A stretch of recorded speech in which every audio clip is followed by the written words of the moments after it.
Queridos, muitos motivos para louvar a Deus. Hoje, por ocasião desses 3 anos da igreja, eu quero seguir na conversa que a gente já vem tendo, na nossa série Nossa Nova Casa. Estamos com uma série longa, são 3 meses nessa caminhada em que nós estamos revisitando o nosso processo de formação espiritual, esses fundamentos da nossa igreja, estar com Jesus, que foi o nosso tema de janeiro, tornar-se como Jesus, tem sido o nosso tema agora de fevereiro, para poder fazer o que Jesus fez, e vai ser a nossa conversa ao longo do mês de março.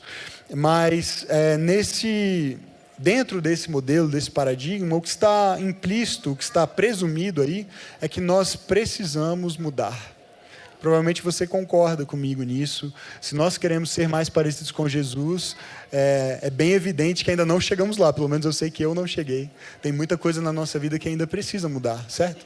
E todos nós queremos mudar, mas muitas vezes não sabemos como mudar, e é por isso que nós temos trabalhado com esse paradigma de formação espiritual intencional, que a gente já mostrou nos domingos anteriores, mas eu quero mostrar novamente.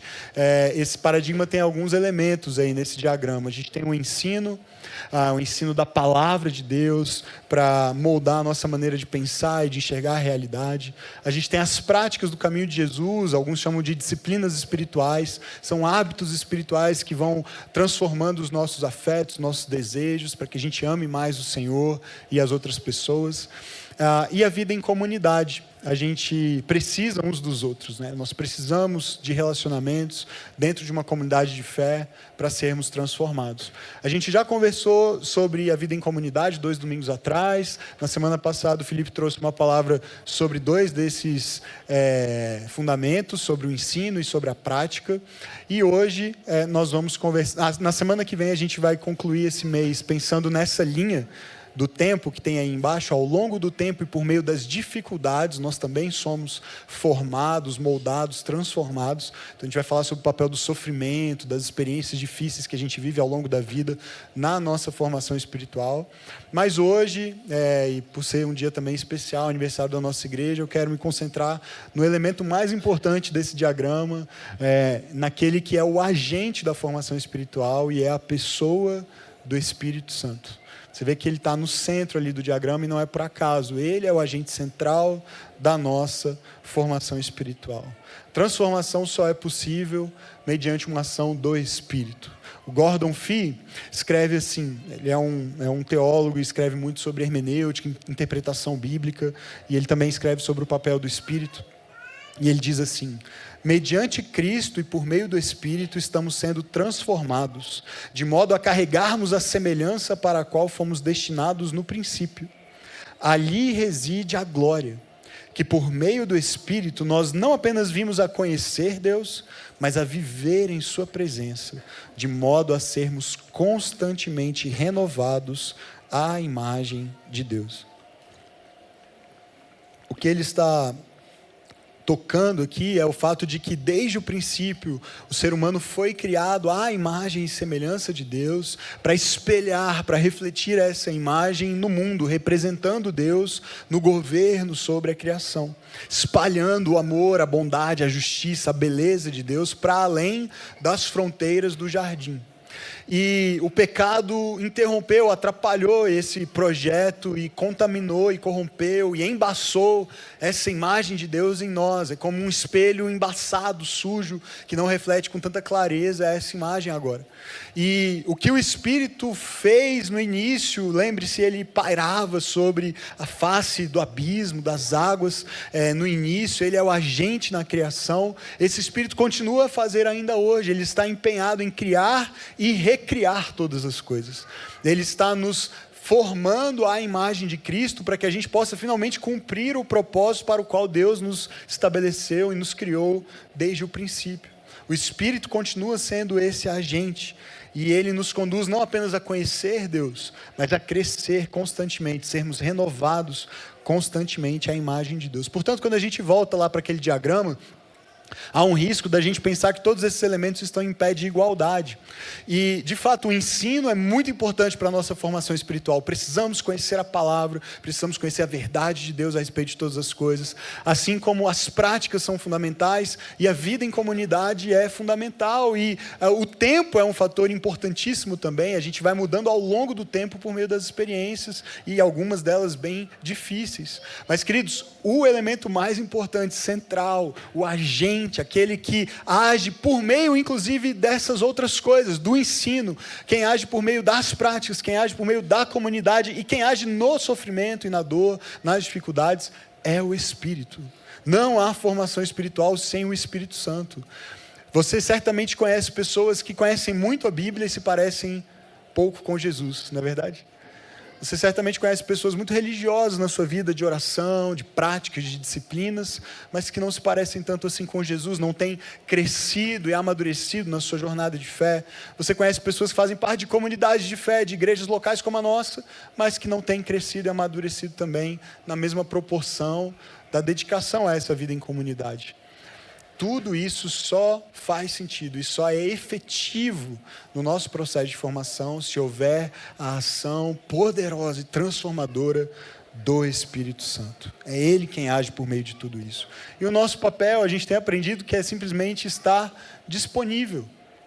O nosso papel é estarmos abertos e disponíveis para essa ação. Quando a gente se dedica ao ensino, às práticas e à vida em comunidade, a gente está simplesmente dizendo: Espírito Santo, eu estou aqui.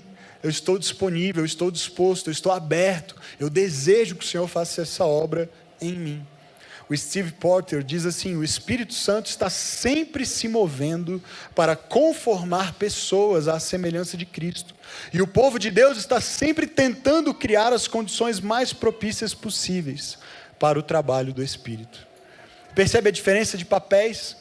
Quem age é o Espírito, quem nos conforma à imagem de Cristo é o Espírito. E qual é o nosso papel? Como igreja e também individualmente, tentar criar as condições mais propícias na minha própria vida, na vida da comunidade, para que isso aconteça. Para que a gente esteja atento e aberto para que essa obra do Espírito seja feita cada vez mais em nós. Esse é o nosso papel. Nas palavras do John Mark Comer, que o Dinato citou domingo passado, nosso trabalho é principalmente nos tornarmos disponíveis.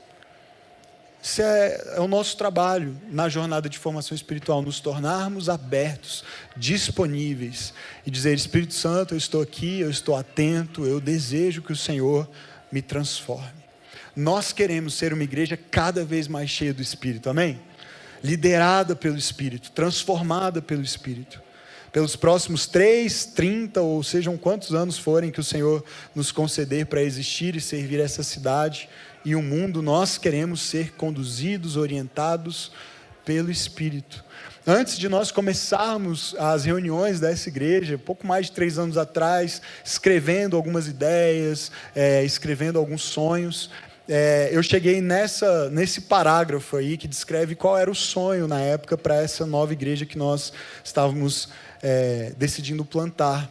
E o sonho é esse, tem sido esse desde o início: pessoas e famílias cujo estilo de vida seja cada vez mais semelhante ao estilo de vida de Jesus, o que conduzirá ao longo do tempo a vidas cujo fruto será cada vez mais semelhante ao fruto do Espírito. Quando as pessoas me perguntavam qual é o seu sonho para a igreja, o que você planeja, o futuro e tal, nunca teve a ver com o tamanho da igreja, nunca teve a ver com ter um prédio ou ocupar algum tipo de lugar de influência ou de destaque. Tinha a ver com isso daí. Uma comunidade, um grupo de pessoas empenhadas em crescer em semelhança com Jesus, para que o fruto da vida delas seja o fruto do Espírito, seja o fruto que importa frutificar, produzir. Que fruto é esse? É aquilo que caracteriza a vida do próprio Jesus e que eu penso que Paulo entendeu muito bem, ouvindo palavras como a de João 15, por exemplo, um texto que a gente menciona muito aqui na igreja, quando Jesus se refere a si mesmo como uma videira, uma árvore frutífera, e se refere a nós como os ramos, certo? Que permanecem conectados a essa árvore, e é só assim que podem frutificar, só assim que podem produzir frutos. Jesus falou a respeito disso, ele disse: sem mim vocês nada podem fazer, mas se vocês permanecerem em mim, eu vou permanecer em vocês, e aí vocês vão produzir muito fruto, e um fruto que permanece. De que fruto Jesus estava falando? Penso eu que Paulo entendeu, e ele descreve que fruto é esse em Gálatas, na carta aos Gálatas, capítulo 5, versos 22 e 23. Essa lista que caracteriza o fruto do Espírito diz o seguinte: mas o fruto do Espírito é amor, alegria, paz, paciência, amabilidade, bondade, fidelidade, mansidão e domínio próprio. Tão simples, né? Mas do que mais o mundo precisa? De que outro fruto o mundo precisa se alimentar? E se esse é o fruto, queridos, existe uma árvore que o produz. Existem ramos que o produzem. E é isso que Jesus nos convida a experimentar, permanecer nele, viver por seu Espírito, para que o mesmo fruto que esse Espírito que está sobre Jesus produziu a partir da vida de Jesus, seja produzido agora a partir da vida dos seus seguidores, dos seus discípulos, que são habitados por esse mesmo Espírito. Paulo, no capítulo anterior a esse, no capítulo 4, verso 19 da carta aos Gálatas, ele fala a respeito do desejo de ver Cristo sendo formado naquela igreja. E ele faz um paralelo ousado, né? Se fosse hoje, a gente ia dizer que Paulo estava fora do seu lugar de fala, porque ele diz que ele sentia dores de parto, para ver Cristo sendo formado naquela igreja, né? Então Paulo, né, não teve essa experiência diretamente, mas ele usa provavelmente o exemplo mais intenso e mais doloroso que ele podia imaginar, a partir da experiência observada, embora não vivida, e ele compara isso ao que ele mesmo sentia, ao que ele mesmo vivia no seu corpo. Ele diz isso: eu sofro como uma mulher sofre em trabalho de parto, para que Cristo seja formado em vocês. Eu me submeto a um processo que... E aí, assim, também não vivi a experiência, ok? Mas eu vi minha esposa 2 vezes vivendo no nascimento dos nossos 2 filhos, em parto natural. É uma experiência que, antes de gerar vida, parece morte. Parece morte. Aliás, ela disse isso literalmente para mim no primeiro parto. Teve uma hora que ela falou assim: meu bem, eu vou morrer. Aí eu pedi para ela só esperar um minutinho, não morrer ainda, para eu ir chorar no banheiro. Eu já contei essa história aqui. Aí eu chorei no banheiro, me recompus, voltei e falei assim: não vai morrer, vai dar tudo certo. Médico! E aí seguiu. Mas tá tudo certo, todo mundo vivo. Mas é uma experiência tão intensa e curiosamente, não há nada que a mulher, que a mãe possa fazer naquele momento para controlar o processo. Todas as coisas que falam para fazer, assim, é legal, é bonitinho, tipo assim, respira, vai para a bola, sabe, toma um banho, ok, ajuda, não estou dizendo, né, quem sou eu para dizer que não funciona, mas gente, vamos combinar? Não controla o processo. A gente não tem controle nenhum sobre o processo. A mulher não tem controle nenhum sobre o que está acontecendo com ela, com o próprio corpo. Ela pode ter se preparado da melhor maneira, se exercitado, feito pilates, acupuntura, comido as comidas certas, exercitado. Tudo isso é ótimo. Faça isso, né? Se você está grávida ou pretende engravidar. Mas na hora lá, não é algo que é possível controlar. E da mesma maneira, a nossa formação espiritual é algo que nós não controlamos. Paulo usa esse exemplo de forma muito precisa para mostrar que é algo que acontece em nós, que é feito conosco. É o Espírito gerando vida em nós, inclusive por meio de um processo, muitas vezes, de sofrimento e de dor. Porque há um tipo de experiência que primeiro se assemelha mais à morte, para que depois nova vida seja gerada. E é exatamente isso que ele fala nos versos seguintes. Depois de descrever essa lista das virtudes do fruto do Espírito, os versos 24 e 25 dizem assim: os que pertencem a Cristo Jesus crucificaram a carne com as suas paixões e seus desejos. Se vivemos pelo Espírito, andemos também pelo Espírito. Então eu quero refletir sobre esses versos com você nessa manhã, pensando nesses movimentos que o Espírito faz com o objetivo de nos formar espiritualmente, de formar Cristo em nós. São 3 movimentos que eu quero destacar, e o primeiro deles é morrer. Morrer pelo Espírito. Antes que seja possível haver nova vida, primeiro um tipo de morte precisa acontecer. Volta lá comigo no verso 24, olha só o que ele diz. Os que pertencem a Cristo Jesus crucificaram a carne com suas paixões e desejos. Percebe? Crucificação leva somente a um resultado, queridos. Qual é? A morte. O objetivo da crucificação era executar um prisioneiro, um criminoso. Crucificação leva à morte. E Paulo usa o exemplo do que aconteceu com o próprio Jesus para descrever o que deve acontecer agora com os seus seguidores. E eu não creio que ele faça isso por acaso, porque foi o que o próprio Jesus fez também. Antes mesmo de ir à cruz, Jesus já avisou que todo aquele que quisesse segui-lo teria também de ir à cruz. Em Lucas, no capítulo 9, verso 23, ele diz: se alguém quiser acompanhar-me, negue-se a si mesmo, tome diariamente a sua cruz e siga-me. Você percebe que não há discipulado sem cruz? Não há formação espiritual sem cruz, não há transformação sem cruz, não há como seguir Jesus sem negar a si mesmo e tomar a sua cruz. Portanto, a formação espiritual no caminho de Jesus começa na cruz. Ela não pode começar em nenhum outro lugar, não tem como pular essa etapa. Se a gente quer entrar na nova vida, a gente primeiro precisa passar por uma experiência de morte. De fazer morrer alguma coisa que há em nós para que uma nova surja. É o Espírito quem faz isso, queridos. É o Espírito quem nos convence da nossa condição sem Cristo e da nossa necessidade de fazer morrer essa pessoa, essa velha natureza, para que uma nova surja. Fazer morrer essa vida que a gente chama de vida, mas que nem vida é de verdade, quando nós estamos longe de Deus. Quando nós vivemos sem a pessoa do Espírito, vivificando-nos.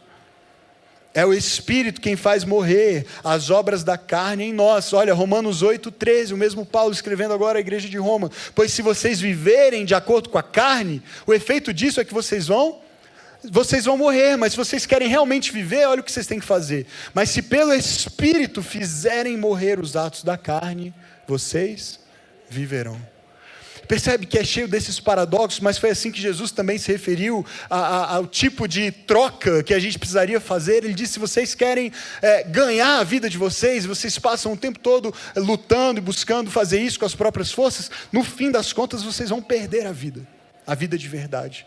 Mas se vocês perderem a vida por minha causa, fizerem morrer essa velha vida que vocês têm vivido até aqui, vocês vão ganhar a vida de verdade no final. É uma troca, uma substituição, e parece paradoxal. Por que eu primeiro preciso morrer se o que eu quero é viver? É porque precisa abrir lugar, abrir espaço, você precisa eliminar, abandonar o tipo de vida que não é vida, para que nova vida surja. Nós precisamos fazer isso, e a palavra de Deus é clara a respeito do fato de que é o Espírito quem faz isso. Eu não sou capaz de fazer isso. Nenhum pastor é capaz, nenhuma igreja é capaz de mudar ninguém, ou de salvar ninguém. Nós não somos capazes de fazer isso, é uma obra do Espírito. Pelo Espírito, vocês precisam fazer morrer os atos da carne, então vocês viverão. Por isso, queridos, nós precisamos de um encontro genuíno com o Espírito Santo de Deus, que nos leve em primeiro lugar para a cruz, a morrer para nós mesmos, para então vivermos em Cristo e com Cristo. E eu pergunto para você nessa manhã: você já teve esse encontro? Você realmente pode afirmar que já teve esse encontro com o Espírito de Deus? E esse Espírito te conduziu à cruz, e te conduziu à decisão de fazer morrer uma velha vida que não combina, e que nem faz sentido, não combina com a vida que Jesus propõe e oferece para você. Você fez isso, você foi à cruz, você foi levado à cruz pelo Espírito. Você entregou lá essa velha vida e abandonou e deixou para trás. Você já fez isso. Porque, queridos, não há vida possível sem que primeiro nós passemos por uma morte. E nós precisamos deixar o Espírito fazer isso. O N.T. Wright diz: para ser alguém que produz fruto nesse sentido, e ele está comentando essa passagem de Gálatas, do fruto do Espírito, a pessoa tem de ter sido crucificada com o Messias. E talvez você diga: pastor, sim, eu já fiz isso, e foi no dia 8 de agosto de 1993. Foi o dia em que eu tomei consciência do que Jesus fez por mim e eu me entreguei a Ele, eu criei nele, eu tenho consciência de que naquele dia eu morri para uma velha vida e uma outra começou. Glória a Deus por isso. Todos nós precisamos desse marco de um dia, mesmo que você não se lembre exatamente quando foi, nós precisamos confiar a Cristo a nossa vida e fazer morrer por meio do Espírito os atos da carne, para que haja espaço para o passo seguinte que nós vamos ver daqui a pouco, para que ele aconteça. Mas, queridos, deixa eu te dizer uma coisa, se isso aconteceu com você lá em 1993, ou em 2007, ou em 2015, ou aqui na Igreja Vértice em 2022, ou 23, ou 24, ou 25, independentemente de quando isso aconteceu com você pela primeira vez, isso precisa continuar a acontecer hoje, comigo, conosco. Você reparou que Jesus, no convite dele, disse: tome diariamente a sua cruz e siga-me. É porque tem coisas que teimam em não morrer. Tem coisas, tem aspectos, tem hábitos, tem práticas, tem relacionamentos, tem convicções que pertencem à nossa velha natureza, mas que insistem em permanecer, roubando a nossa atenção e a nossa devoção e deformando ao invés de formar o nosso caráter.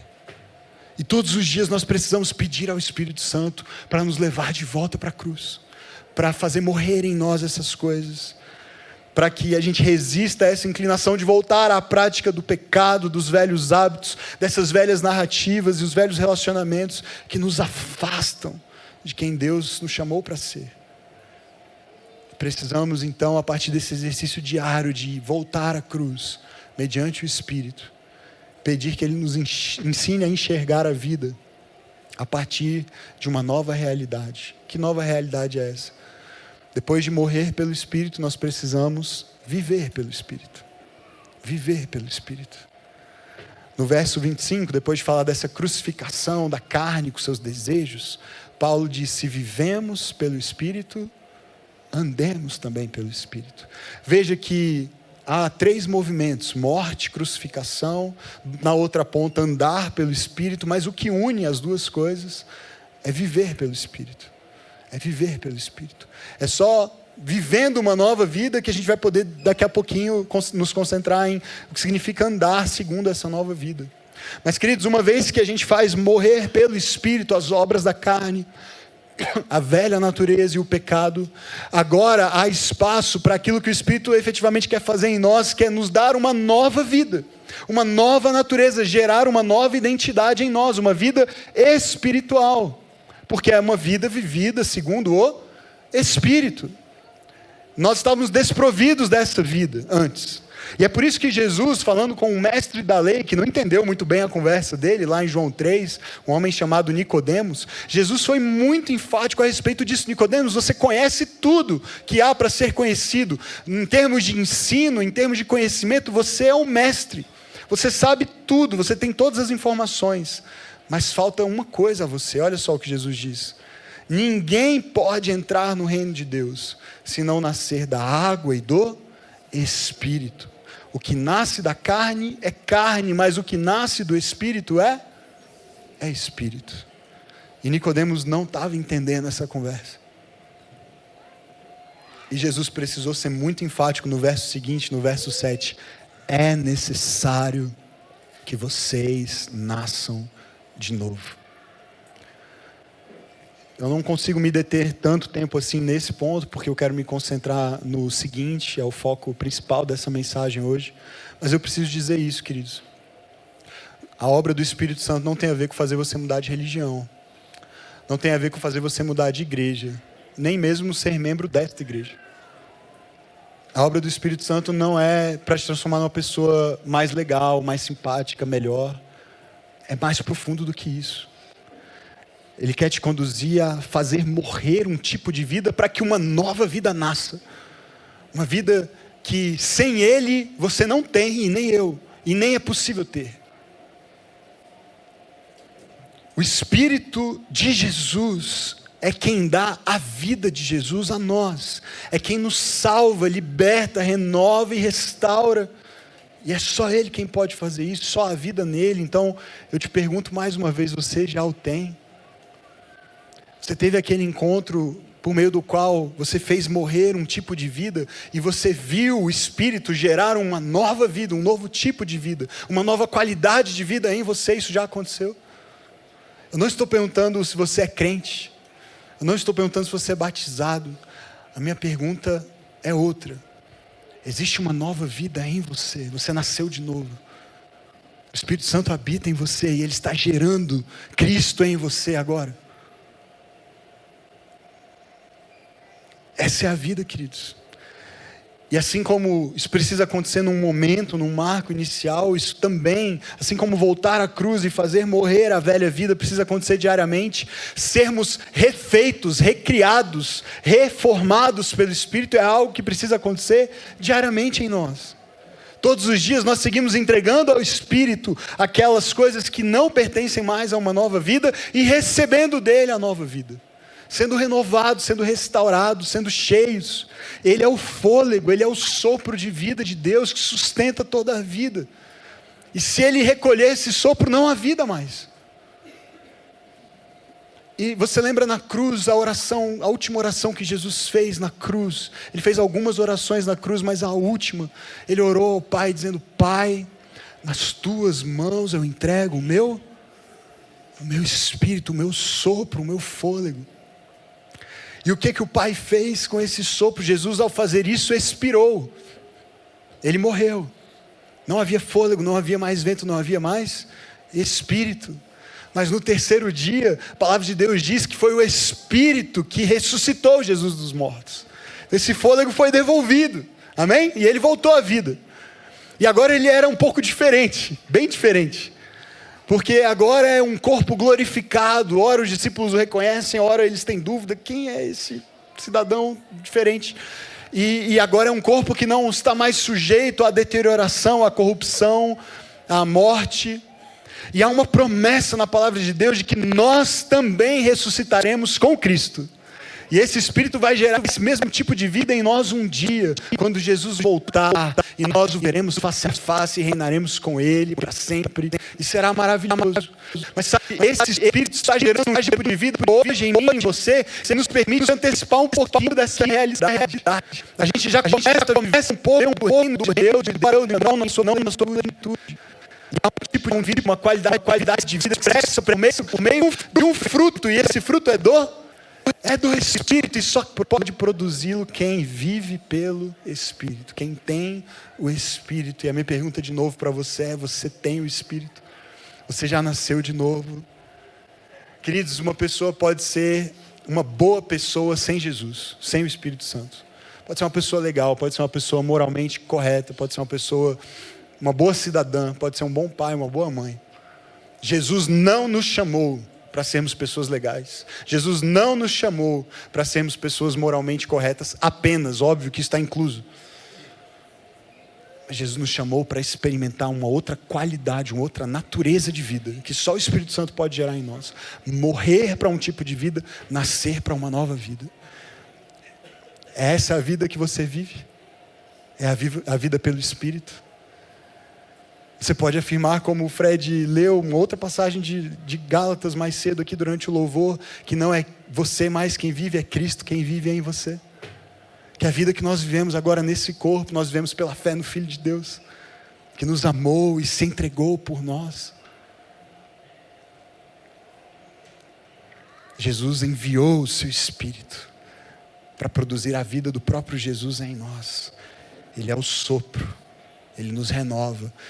E eu penso que nós precisamos aprender a orar todos os dias nesse sentido, queridos. Como o salmista, o autor do Salmo 85 orou, no verso 6, olha a oração dele. Acaso não nos renovarás a vida, a fim de que o teu povo se alegre em ti? Essa é a obra do Espírito. Renovar vida, e a vida de Deus, vida espiritual em nós. E essa deve ser a nossa busca diária, amém?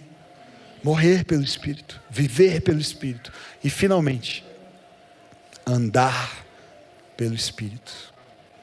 Andar pelo Espírito.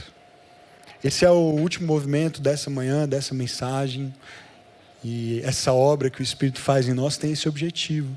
Veja, voltando lá no verso 25, Paulo diz: se vivemos pelo Espírito, andemos também pelo Espírito. Significa que, para Paulo, não faz o menor sentido alguém morrer para um tipo de vida, nascer para uma nova, mas não viver de acordo com essa nova vida que agora habita nele. Percebe? E isso é muito óbvio, é claro, você vive pelo Espírito, anda pelo Espírito. Parece muito óbvio, mas, queridos, é impressionante como a gente separa as coisas. E quantas vezes nós ficamos estagnados na nossa jornada de fé, na nossa caminhada com Jesus. Porque um dia, de fato, nós vivemos a experiência de receber o Espírito, agora vivemos pelo Espírito, temos essa consciência, pelo menos. Mas nós não caminhamos sob a orientação do Espírito, produzindo o fruto do Espírito. Eu gosto da forma como Eugene Peterson parafraseou esse texto na versão A Mensagem. Ele diz assim: já que a vida do Espírito é o tipo de vida que escolhemos, convém lembrar que isso não é apenas uma ideia ou um sentimento no coração. Suas implicações devem ser realidade em cada área da nossa vida. E percebe? O objetivo de Jesus ao morrer por nós e ressuscitar e enviar o Espírito Santo é transformar a nossa vida por inteiro. E agora, entendendo que essa vida está em nós, a gente se empenha em se submeter a essa condução do Espírito, andar com Ele. O N.T. Wright diz assim: já que o Espírito é a fonte da nossa vida, o Espírito deve ser nosso guia e diretor.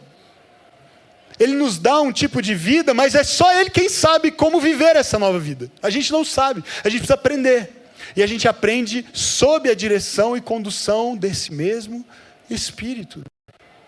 É isso que significa formação espiritual, quer dizer, é o único assunto que a gente fala nessa igreja. Se você está chegando agora, seja bem-vindo e espero que você não fique entediado. Porque a gente não fala de outra coisa, porque isso é muito importante, na verdade é sobre isso. Vida cristã é sobre isso. Jesus disse que era para a gente fazer só uma coisa, não muitas coisas. Existem várias formas de fazer isso, mas a missão é essencialmente uma: formar discípulos. Formar discípulos. E ser um discípulo é isso, é aprender a ser como o seu mestre. E a gente precisa do Espírito para isso. Aprender, ser formado no caminho de Jesus é aprender a viver sob a condução do Espírito, de modo que o fruto da nossa vida seja o fruto da vida dele, da vida do Espírito que habita em nós. Mas, queridos, de novo, e eu sei que eu estou fazendo perguntas confrontadoras hoje, mas eu tenho mais algumas. Então tenha só um pouco mais de paciência. É esse o fruto que as pessoas veem na nossa vida. Lembra da lista que nós lemos? Voltaremos a ela daqui a pouco para terminar. Amor, alegria, paz, bondade, amabilidade, fidelidade, mansidão, domínio próprio. As pessoas que convivem com a gente mais de perto, pessoas que trabalham conosco, pessoas que, se você é casado, seu cônjuge, ou seus filhos, ou seus pais.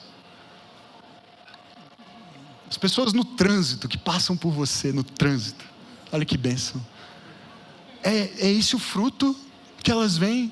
É disso que elas vão se alimentar ao conviver com você?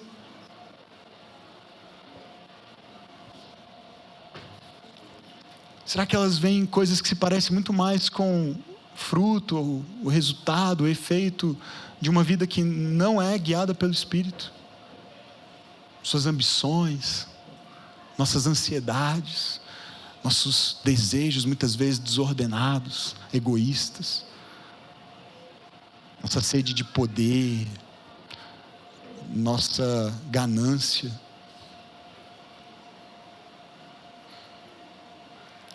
Se vivemos no Espírito, isso significa que nós devemos nos alinhar com o Espírito. Andar pelo Espírito é se alinhar com o Espírito. Alinhar-se ao que o Espírito já fez, uma vez que a nossa natureza pecaminosa já foi crucificada com Cristo, e uma nova natureza foi gerada em nós, e agora a gente está simplesmente aprendendo a ser quem nós já somos, aprendendo a viver a vida que já está disponível em nós. E, queridos, isso é muito importante, eu preciso dar essa ênfase antes de concluir. Esse não é um projeto individual. A formação espiritual e o nosso relacionamento com o Espírito Santo não é algo apenas nosso e para o nosso bem e para a nossa edificação, para o nosso amadurecimento. As qualidades do fruto do Espírito são qualidades que nos reumanizam, que nos tornam humanos de novo. Muitas vezes a gente pensa que ser humano é essencialmente ser mal, né? Quando a gente erra, quando a gente fere alguém, quando a gente ofende alguém, muitas vezes a gente se justifica dizendo: desculpa, eu sou humano. Na verdade, você não é humano o bastante quando você faz isso. Porque se a gente fosse realmente humano no sentido do que Deus planejou que nós fôssemos ao nos criar como seres humanos, nós agiríamos como Jesus, o humano perfeito. Então, quando a gente está em busca de entender o que significa ser humano, a gente olha para Cristo. Isso é ser humano. E o que o fruto do Espírito faz em nós é nos rehumanizar. E sabe o que isso significa na sua essência? Mudar a maneira como nós nos relacionamos. E é por isso que essa mensagem é tão importante, queridos, no dia do aniversário da nossa igreja. Isso define o tipo de igreja que nós seremos, ou desejamos ser. Porque quando Paulo introduz a lista do fruto do Espírito, as virtudes que compõem o fruto do Espírito, ele faz isso num contexto em que ele está falando sobre como a igreja da Galácia estava dividida. E ele está criticando aquela igreja, exortando aquela igreja por conta dessas divisões. Ele fala: vocês estão mordendo e devorando uns aos outros. Leia lá depois toda a carta. Por conta de divisões entre judeus e gentios, interpretações a respeito da lei e da obra de Cristo, vocês estão brigando entre si, se dividindo. E aí ele descreve então, logo depois de falar que eles estão mordendo e devorando uns aos outros, ele fala: isso é viver segundo a carne. É como se vocês não tivessem o Espírito. Não é o fruto do Espírito que está se manifestando em vocês. O que está se manifestando é imoralidade sexual, impureza, libertinagem, idolatria, feitiçaria, ódio, discórdia, ciúmes, ira, egoísmo, dissensões, facções, inveja, embriaguez, orgias, coisas semelhantes. Percebe que está em jogo aqui, queridos? Essas obras da carne que ele descreve são coisas que separam, que desumanizam. Quando a gente vive dessa maneira, o que a gente está fazendo é tratando o outro como menos humano, como alguém que pode ser usado para o meu próprio benefício ou prazer, que por qualquer motivo me leva a me afastar e descartar essas pessoas e esses relacionamentos. E Paulo está dizendo: não é essa a obra do Espírito, não é esse o fruto, não pode ser, não corresponde. Porque isso é olhar para si, é olhar para dentro, e o que o Espírito faz é o contrário. Ao invés de gerar divisão e separação, porque cada um está buscando seus próprios interesses, o fruto do Espírito nos une, porque ele é amor, porque ele é paz, porque ele gera alegria, porque ele gera mansidão, domínio próprio, bondade. Dá para fazer essas coisas, dá para viver essas coisas sozinho. Percebe como o fruto do Espírito é essencialmente comunitário. O Espírito está formando um povo, uma família, filhos e filhas de Deus, amém? Irmãos e irmãs. E a obra dele visa a isso, a que nós sejamos transformados, sim, mas em favor do outro, dos outros. A minha formação espiritual é em favor dos meus irmãos, é para o bem deles. Não é um projeto só para eu me tornar a melhor versão de mim mesmo, mas é para que nós possamos crescer juntos em direção à semelhança com Jesus, espelhando o seu amor, o seu caráter para o mundo, a partir da nossa unidade. Veja, a obra do Espírito tem como finalidade a unidade do povo de Deus. E se a gente vive um tempo, querido, de tanta divisão na igreja, de tantos partidarismos e polarizações, talvez esteja faltando fruto do Espírito. Talvez uma igreja que entendeu em alguma medida morrer pelo Espírito, em alguma medida talvez viver pelo Espírito, mas que ainda não entendeu o que significa andar pelo Espírito.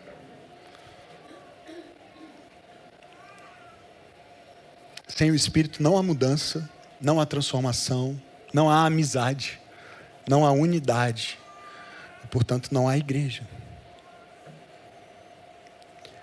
E a gente precisa entender isso, queridos. O que está em jogo quando você decide ser um discípulo de Jesus não é só a sua vida, não é só a sua salvação, não é o seu bem-estar apenas. O Dr. James Houston, falando a respeito dos problemas da igreja do nosso tempo, ele escreveu assim: o problema é que a nossa relação pessoal com Jesus tornou-se nossa relação privada com Jesus. Então a gente privatizou o Espírito Santo, você acredita? Dá para acreditar nisso? O Espírito Santo foi privatizado. Mas graças a Deus, querido, Ele não se permite privatizar. Ele não se permite privatizar. Ele está nos chamando de volta a entender que a sua obra é formar Cristo em nós. Em nós. Nós somos transformados pelo Espírito em favor dos outros, para produzir frutos que alimentem outros, para manifestar um reino que está entre nós. Queridos, eu não sei se você concorda comigo, mas eu penso que nós precisamos desesperadamente de um mover do Espírito Santo na nossa vida, na nossa igreja, nas igrejas da nossa cidade, do nosso país. Nós precisamos de um mover do Espírito que nos leve a desejar Cristo, que nos leve a desejar Cristo por amor dos nossos irmãos, por amor aos perdidos, para que o mundo veja Cristo em nós, em nossas famílias, em nossas casas, em nossas igrejas, em nossas relações. Nós precisamos que o Espírito Santo produza o seu fruto em nós, para que a gente possa manifestar o que o mundo não tem. Porque se você olhar para como nós temos vivido hoje, é exatamente o contrário dessa lista que Paulo apresenta para nós, do fruto do Espírito. Por meio do Espírito, nós podemos ser um tipo de pessoa e de igreja, de comunidade que manifesta amor em tempos marcados por ódio. Não é mesmo? É só por meio do Espírito que nós podemos fazer isso. Por meio do Espírito que nós podemos expressar alegria em tempos de desespero. É por meio do Espírito que nós podemos manifestar paz em tempos de ansiedade. É tão triste ver os níveis de adoecimento mental da nossa geração e das gerações mais jovens, cada vez mais cedo. Ansiedade em níveis altíssimos. O nosso país é campeão mundial de ansiedade. Nenhum país tem taxas de ansiedade maiores do que o Brasil. E o mundo não tem essa paz para dar, queridos. Só a igreja tem. Só os discípulos de Jesus têm. Porque é o tipo de paz que ele disse: a minha paz dou a vocês. E eu não dou como o mundo dá. É a paz que excede o entendimento. É a paz em meio às tribulações e preocupações. E quando tudo ao nosso redor poderia gerar ansiedade em nós, há um Espírito em nós que pode produzir paz em nós. Não a despeito de tudo já ter sido, não porque tudo já foi resolvido, mas a despeito de tudo não ter sido resolvido. Em meio às dificuldades, aos problemas, nós podemos acessar, experimentar, receber dessa paz. É só por meio do Espírito que nós podemos cultivar paciência em tempos de tanto imediatismo. Como é difícil ter paciência hoje em dia, a gente não consegue esperar por mais nada, né? E essa impaciência se manifesta em ira, em raiva, em brigas, em desentendimentos, em frustrações com Deus, com as pessoas, com uma pessoa que nos atende num estabelecimento. Quantas vezes não é o fruto do Espírito, né? Que se manifesta. Porque nós aprendemos a ser atendidos imediatamente, de acordo com o que nós estabelecemos como agenda. Mas a obra do Espírito produz paciência. O Espírito também é quem pode nos fazer expressar amabilidade quando vivemos tempos de cancelamento. É tão mais fácil cancelar, né? É tão mais fácil descartar pessoas que nos ofendem, nos decepcionam, não pensam como nós. Mas e ser amável é fácil? Para ser amável, eu sei que eu preciso do Espírito Santo. Eu preciso do Espírito. Bondade em tempos de abuso, de toda sorte. Muito raro, queridos, nesses 3 anos de Igreja Vértice, muito raro a gente receber uma pessoa e, ao sentar para ouvir a história de como ela está chegando aqui, algum tipo de abuso não fazer parte do testemunho. Abuso espiritual, abuso de lideranças, abuso físico, abuso sexual. Somos uma cultura marcada, profundamente marcada por abuso. Mas o caminho de Jesus nos leva, por meio do Espírito em nós, a manifestar bondade. Olharmos uns para os outros, não pensando que nós podemos tirar uns dos outros, obter uns dos outros, explorar uns dos outros, mas oferecer, servir. É só por meio do Espírito que nós podemos manifestar fidelidade em tempos de tanto relativismo. Queridos, nós queremos ser uma igreja fiel. Só tem uma coisa que importa ouvir de Jesus naquele dia, Senhor, naquele dia quando o Senhor voltar. Muito bem, servo bom e fiel. É a única coisa que importa. E se todo mundo relativizar, queridos, que nós sejamos aqueles que não vão, amém? Se as outras igrejas ou outros ambientes cederem, que o Espírito nos dê graça de não ceder, mas permanecermos fiéis. Mansidão em tempos de opressão. Como é bom encontrar pessoas mansas. É raro, mas é tão bom estar perto de alguém que é manso. Jesus disse: venham e aprendam comigo, porque eu sou manso e humilde de coração.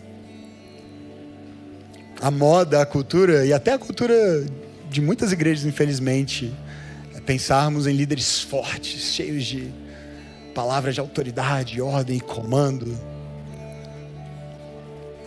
Jesus expressa a sua força de forma mansa e humilde, como um cordeiro em silêncio levado ao matadouro. Por fim, domínio próprio em tempos de autossatisfação.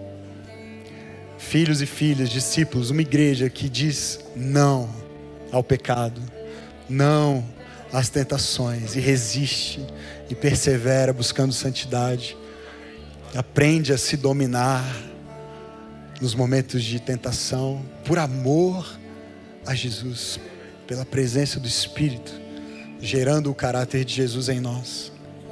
Queridos, eu não sei você, eu preciso desesperadamente do Espírito Santo para viver essa vida. Desesperadamente.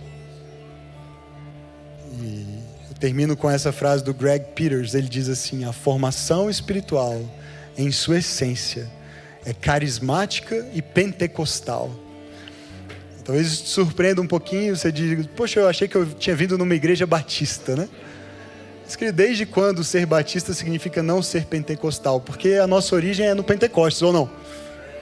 Nós um dia recebemos o Espírito em línguas de fogo, e elas repousaram sobre os discípulos, e eles começaram a pregar e a viver em comunidade uma vida que revolucionou a história da humanidade. E é só por meio desse mesmo poder do Espírito sendo derramado sobre nós também hoje, que nós podemos viver a vida que Jesus nos chama. E é a melhor vida, é a única vida, é vida de verdade, é vida de verdade. Mas é o Espírito que nos faz morrer e viver e andar para a glória de Deus, como seu povo na terra, até que o seu reino venha, até que Ele venha. Eu quero te convidar a ficar em pé agora, para que a gente peça isso para Ele, porque eu não sei você, mas de novo, eu preciso desesperadamente do Espírito Santo. Não há nenhuma esperança para mim sem o Espírito Santo. E como eu preciso, Jesus, como nós precisamos, Senhor. Esses 3 anos são um testemunho do Teu Espírito. Quem poderia imaginar, Senhor? Quem poderia imaginar que de um sonho tão irresponsável como parecia, o Senhor formaria uma família? Ah, Senhor, só a Tua graça mesmo, só o Teu amor, só a Tua misericórdia, Jesus. Só o Teu Espírito. Essa igreja é um testemunho do Teu Espírito, que ainda vive e se move entre nós, para salvar, para transformar, para restaurar. Oh, Jesus, obrigado, Senhor, pelo Teu Espírito. Ensina-nos a andar pelo Espírito. Ai, Senhor, precisamos tanto.